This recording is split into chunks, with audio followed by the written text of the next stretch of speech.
यथासंभव जितना बन सके नियमों का पालन आप सहज में कर सकें, उन नियमों का पालन करना चाहिए। भोजन करके भी रह सकते हैं, उपवास भी कर सकते हैं। निष्काम भावना से कथा सुने, बहुत अच्छा है। और यदि सकाम भाव है तो कोई बुरी बात नहीं है। मांग भी रहे हैं तो भगवान से मांग रहे हैं, गलत क्या है? सच्चे दाता तो भगवान ही है।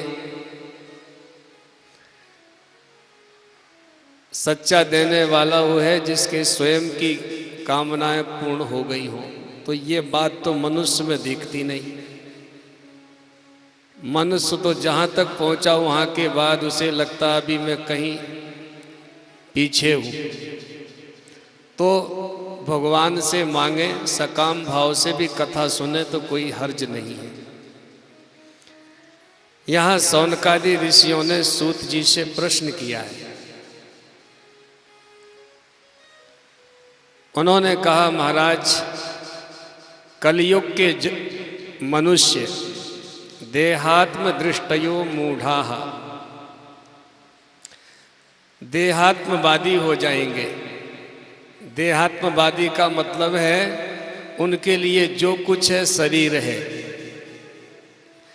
अपने शरीर को ही सब कुछ मानकर इसकी सेवा करना, इस शरीर के लिए ही सब कुछ करना। भगवान से उनको प्रेम नहीं होगा। कदाचित भगवान से प्रेम दिखाई भी पड़े तो वो भी अपने शरीर के सुख के लिए, कि भगवान हमको इस शरीर से संबंधित सुख प्रदान करें, वैभव प्रदान करें, सब कुछ मिल जाए। तो देहात्मवादी संसार के लोग अपना कल्याण कैसे कर सकते हैं? आप ये उपाय बताइए। सूत जी ने कहा कि हे ऋषियों, जब तक व्यक्ति को सत्य का बोध नहीं होगा,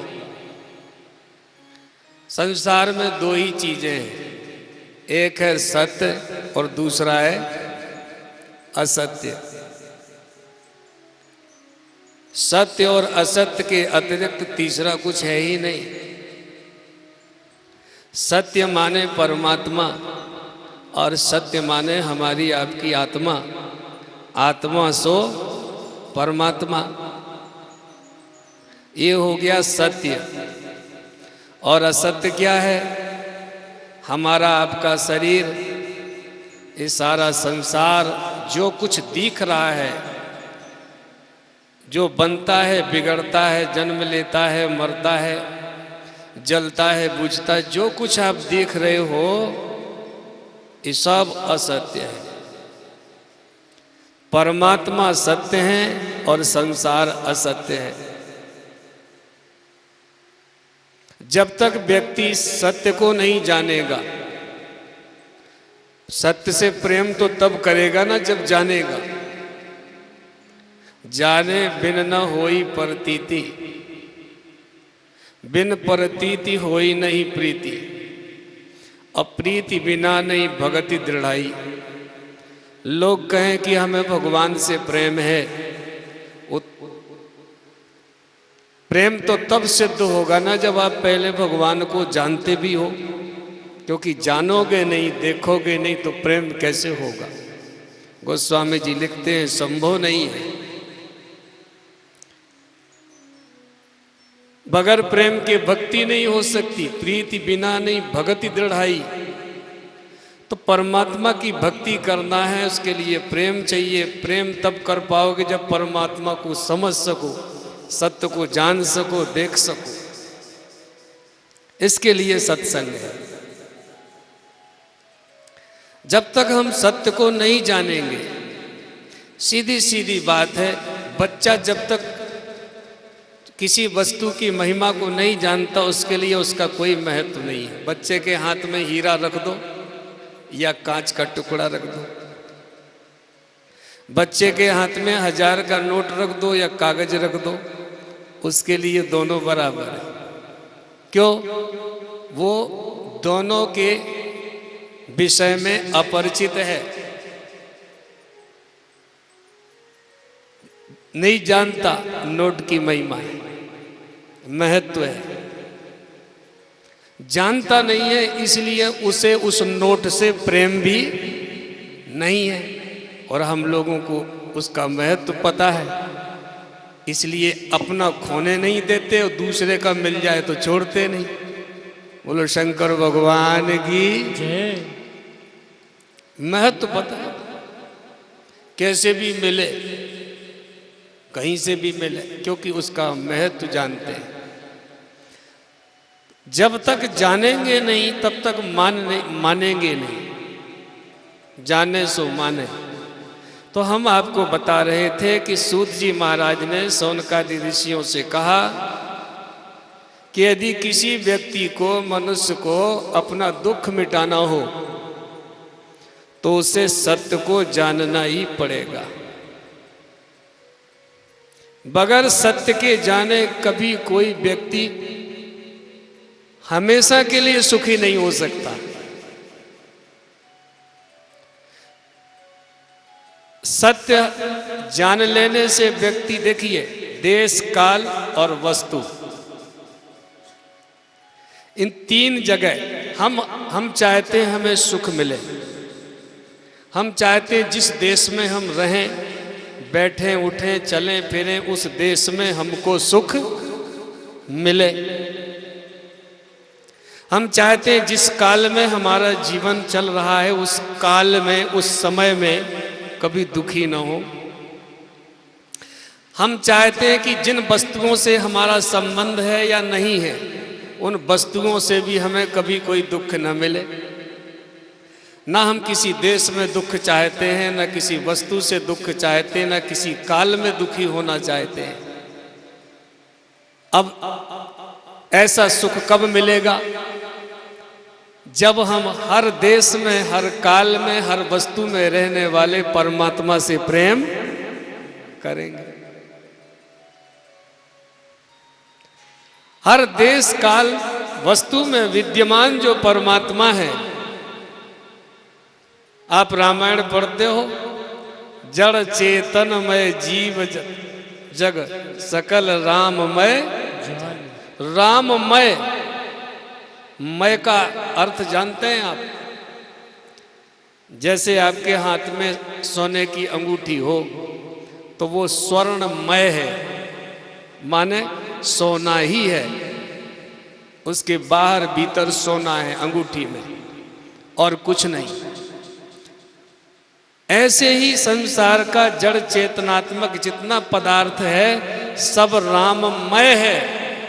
राम से भिन्न, राम से अतिरिक्त कुछ भी नहीं। लेकिन कहने से थोड़ी सुन, दोहे को गाने से लाभ मिलता है, समझने से बोध होता है, विशेष बोध। हम आपको बता रहे थे कि संसार में, देश, काल, वस्तु में विद्यमान जो सत्य है, जब तक उस सत्य का बोध नहीं होगा तब हम हर देश में दुखी रहेंगे, हर समय दुखी रहेंगे, और हर पदार्थ हमें कहीं ना कहीं से दुख देने वाला ही सिद्ध। और ऐसा ही हो रहा है। व्यक्ति स्वयं के जीवन में अनुभव करे, कहाँ सुखी है, कब सुखी है और किससे सुखी है। असत्य से प्रेम हटाएं। अब सत्य क्या है, कैसे समझें? एक बार 6 ऋषि, श्री राम 6 कुल के ऋषि आपस में चर्चा कर रहे थे। 6 कुल के ऋषि माने 88,000 ऋषि आपस में चर्चा कर रहे थे कि भाई सत्य के विषय में विचार किया जाए, सत्य की सिद्धि की जाए, ऐसी चर्चा करो। अब विषय बढ़ गया लेकिन सत्य की सिद्धि नहीं हो पाई।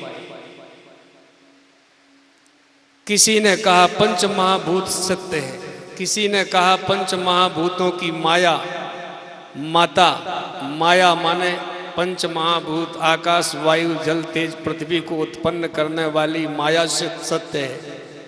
किसी ने कहा शरीर सत्य है, किसी ने कहा सब सत्य है, किसी ने कहा भगवान सत्य हैं। अब कुछ निश्चय नहीं हुआ, विवाद बढ़ता गया। पर सब ऋषियों ने कहा भाई ब्रह्मा जी के पास चलो। पितामह ब्रह्मा के पास गए। ब्रह्मा जी ने कहा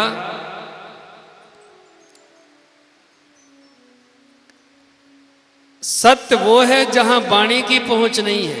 यतो वाचो निवर्तन्ते अप्राप्य मनसा सह। सत्य वो है जिसे इन आंखों से नहीं देखा जा सकता। समझना, मन समेत, मैं चौपाई इसलिए दे देता हूं कि भाषा ग्रंथ है, सब पढ़ते हैं। मन समेत जही जान न बाणी, तरक न सकै सकल अनुमानी। वेद, पुराण, उपनिषद, गीता, भागवत, रामायण सब ब्रह्म का प्रतिपादन करते हैं। पर कैसे करते हैं? ये वेद पुराण शास्त्र कहते हैं कि हम ब्रह्म का प्रतिपादन किस तरह करते हैं। सुनो, जिसका हम प्रतिपादन करते जाएं वो ब्रह्म नहीं है, और जिसका प्रतिपादन करने में हम समर्थ न रहें, हम मौन हो जाएं, समझ लेना वही ब्रह्म है। माने जिसका निर्वचन हो सके, समझने की बात है। नेति नेति कह ब्रह्म निरूपा। वेद कहते हैं यह ब्रह्म नहीं है। जिसके विषय में हम बताएं कि बोल सकें, बता सकें, शब्दों का प्रयोग जिस विषय में कर सकें वो ब्रह्म नहीं है। जहाँ वेद मौन हो जाए, उनकी आगे गति न हो, वहाँ से ब्रह्म की सीमा शुरू होती है। बोलो शंकर भगवान की जय। यतो वाचो निवर्तन्ते, जहां से वाणी लौट आए। वाणी ब्रह्म का प्रतिपादन नहीं कर सकती। तो देख, समझने की बात है, थोड़े में समझ लेंगे। ब्रह्मा जी ने कहा कि वो सत्य वाणी का विषय नहीं है, वो सत्य तो अनुभव करने का विषय है। वो सत्य तुम्हारी आत्मा ही है।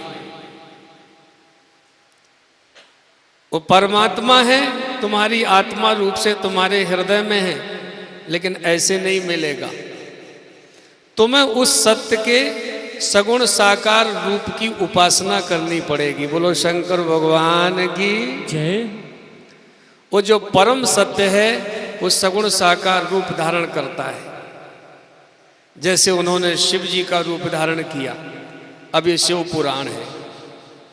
अभी भागवत सुन रहे होते तो भागवत में उसी परम सत्य ने श्री कृष्ण का रूप धारण किया। तो कृष्ण भगवान की तरफ से सत्य को समझो। किसी भी रास्ते पर चलो, पहुंचना हमको वहीं है। शिव पुराण सुन के पहुंचे, भागवत सुन के पहुंचे, रामायण सुन के पहुंचे। ब्रह्मा जी ने कहा आप सब लोग यदि सत्य को जानना चाहते हो तो सगुण साकार भगवान की, माने शिव जी की आराधना करो, उनकी कथाएं सुनो, सगुण साकार की। उन भगवान का कीर्तन करो, उन भगवान का ध्यान करो, चिंतन करो। इससे तुम्हें सत्य का बोध हो जाएगा। अब उन ऋषियों ने कहा कि महाराज, यदि कोई सगुण साकार भगवान की कथा नहीं सुन सकता, क्योंकि सुनने के लिए भी समझदारी चाहिए, किसी बात को सुनना समझना, इसके लिए भी बुद्धि चाहिए। कोई व्यक्ति सुनकर समझ नहीं सकता, भगवान का कीर्तन करने में मन नहीं लगाता, भगवान का चिंतन ध्यान नहीं करता, तो इससे भी कोई सरल पद्धति है कि जिससे वो सत्य तक पहुंच सके। सौनकादि ऋषियों के प्रश्न पर सूत जी महाराज कहते हैं कि हे ऋषियों, ऐसे व्यक्ति को भगवान शिव के शिवलिंग की आराधना करना चाहिए। बोलो शंकर भगवान की जय। जो भगवान शिव शिवलिंग में पूजे जाते हैं, उस शिवलिंग की पूजा करनी चाहिए। तब फिर ऋषियों ने एक प्रश्न किया कि जितने भी देवता हैं सबकी मूर्ति में पूजा होती है, और भगवान शंकर की मूर्ति में भी पूजा होती है और शिवलिंग में भी पूजा होती है, ऐसा क्यों? सूत जी ने कहा कि हे ऋषियों, भगवान शंकर सगुण साकार भी हैं और निर्गुण निराकार भी हैं। परमात्मा के दो स्वरूप हैं। जैसे मैं आपको कहूं, बताऊं, अग्नि के दो रूप हैं। परमात्मा को समझना हो, अग्नि को समझ लो। माचिस में अग्नि है लेकिन प्रकट नहीं है। आपने उसको प्रकट किया, दिखाई पड़ने लगी, हाथ भी जल सकता है, कपड़े को जलाया जा सकता है, दिखाई भी पड़ने लगी और उसका गुण भी प्रकट हो गया, माने जलाना, जो उसका उष्ण गुण है वो प्रकट हो गया। अभी जब अग्नि प्रकट नहीं हुई थी तब भी अग्नि थी, लेकिन दिखाई नहीं पड़ती थी और उससे कुछ काम नहीं हो सकता था। माचिस में अग्नि है, ना तो उससे आप प्रकाश कर सकते हो, ना कुछ जला सकते हो, ना उसे देख सकते हो, पर आप उसका निषेध भी नहीं कर सकते हो कि वो नहीं है। अग्नि तो है लेकिन प्रकट अग्नि नहीं है, अप्रकट अग्नि है। तो समझना, अप्रकट अग्नि माने निर्गुण निराकार अग्नि। उसका गुण भी प्रकट नहीं है, दिखाई भी नहीं पड़ती, इसलिए वो निर्गुण है और निराकार है। जब वो प्रकट हो जाती है तो उसमें गुण आ जाता है जलाने का, प्रकाश करने का, और दिखाई भी पड़ने लगती है। माने गुण के साथ होने से सगुण और आकार सहित होने से साकार अग्नि कहलाती है। इसी तरह परमात्मा जब अप्रकट रहते हैं, कण कण में विद्यमान हैं, सब जगह हैं, लेकिन कहते दिखाई नहीं पड़ते। सब जगह हैं, दिखाई नहीं पड़ते, लेकिन हम उनका निषेध भी नहीं कर सकते कि नहीं है, हैं पर निर्गुण हैं, निराकार हैं। दिखाई ना पड़ने से निराकार हैं और सब जगह हैं, कुछ भी होता रहे उन्हें किसी भी व्यवहार से कोई लेना देना नहीं है, क्योंकि उनमें कोई गुण प्रकट नहीं है। एक जगह प्रश्न आता है कि भगवान जब सब जगह हैं तो पाप को क्यों नहीं रोकते, अधर्म हो रहा है उसको क्यों नहीं रोकते, बेईमानों के हाथ को क्यों नहीं पकड़ते, कैसा मत करो, सब जगह है ना, तो भगवान को एक काम करना चाहिए। तो उनके लिए यही समाधान है, भगवान सब जगह है तो, लेकिन गुणों से रहित हैं, निर्गुण निराकार रूप में है, इसलिए उनमें कोई क्रिया नहीं है, उनमें कोई कर्तापन नहीं है, वो कुछ करते नहीं हैं, अपने स्वरूप में स्थित रहते हैं। करना धरना तो प्रकट परमात्मा में होता है। जब वही कण कण में विद्यमान परमात्मा राम रूप से प्रकट होते हैं तो रामलीला हो जाती है। वही कण कण में विद्यमान परमात्मा जब कृष्ण रूप से प्रकट होते हैं तो कृष्ण लीला शुरू हो जाती है, और शिव रूप से प्रकट हो जाए तो शिव लीला प्रारंभ होती है। तो परमात्मा सब जगह है लेकिन निर्गुण निराकार रूप से। तो भगवान शिव निर्गुण निराकार के रूप में शिवलिंग में पूजे जाते हैं, समझना, और सगुण साकार के रूप से मूर्ति में पूजे जाते हैं। मूर्ति पूजा से ज्यादा महत्व है शिवलिंग पूजा का। बोलो शंकर भगवान की जय। शिवलिंग की जो पूजा है वो निर्विशेष ब्रह्म की पूजा है, माने निराकार तत्व की पूजा। अब चूंकि निर्गुण निराकार की पूजा करना है तो कुछ निमित्त होना चाहिए, कुछ आधार होना चाहिए, इसलिए उस शिवलिंग को निमित्त आधार मान लिया। शिवलिंग का अर्थ है लीनम अर्थम गमयतीति लिंगम, जो छिपे हुए परमात्मा का बोध कराए उसको लिंग कहते हैं।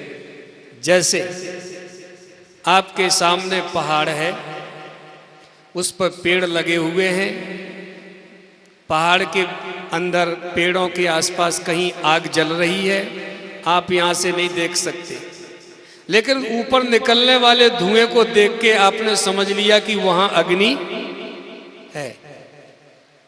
तो वो जो धुआं है उस छिपी हुई अग्नि को बताने में लिंग है, कारण है, चिन्ह है। धुएं को देख के आपने समझ लिया कि वहां पर अग्नि है, क्योंकि जहां जहां धुआं होता है यत्र यत्र धूमा तत्र तत्र बन्नी, जहां जहां धुआं होता है वहां अग्नि निश्चित होती है। तो धुआं अग्नि को समझने के लिए लिंग का काम करता है, चिन्ह का काम करता है। ऐसे ही परम तत्व परमात्मा को समझने के लिए माने भगवान शंकर सगुण साकार रूप में प्रकट होते हैं, लेकिन उसके पहले किस रूप में रहते हैं? प्रकट हो गए ठीक है, लेकिन जब अप्रकट थे तो किस रूप में हैं? उस तत्व को समझने के लिए शिवलिंग की आराधना की जाती है। शिवलिंग इसलिए निराकार है, उसमें कोई हाथ पैर कुछ नहीं, वो तो परमात्मा परम शिव की पूजा के निमित्त के लिए है, निमित्त है, इसको कहते हैं लिंग। तो मैं आपको बता रहा था कि सूत जी ने कहा कि हे ऋषियों, जो लोग कथा सुनकर ध्यान करके भगवान का कीर्तन आदि करके विचार करके भगवान को नहीं समझ सकते, उन्हें शिवलिंग का पूजन करना